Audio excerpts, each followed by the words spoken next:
Senators streamed in for another Saturday session right before the Thanksgiving holiday, much like the late-night Saturday vote in the House 2 weeks ago. America deserves a debate on health care reform. Not a single Republican agreed. If I were to outline all the problems in this 2,000-page bill, we'd be here till Thanksgiving.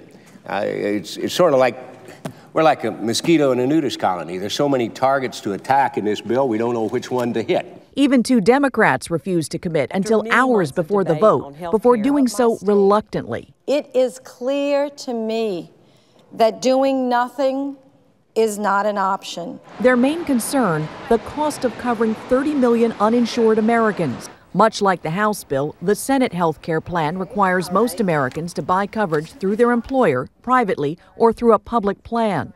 The Congressional Budget Office estimates the Senate version will cost around $850 billion over 10 years.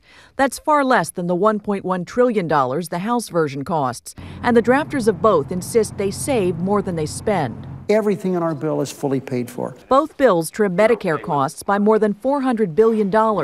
Unique to the Senate bill, a 5% tax on elective plastic surgery and a tax on the so-called Cadillac health care plans, those that cost more than $8,500 for individuals and $23,000 for families. Both bills have government-funded insurance known as the public option. The Senate version does allow individual states to opt out of the public option, but it's still a sticking point for many senators. The REID will have help winning them over. REID will be able to go to all of his Democrats and use the president and get the president involved and basically trade away what they need to trade away in order to get the 60 votes.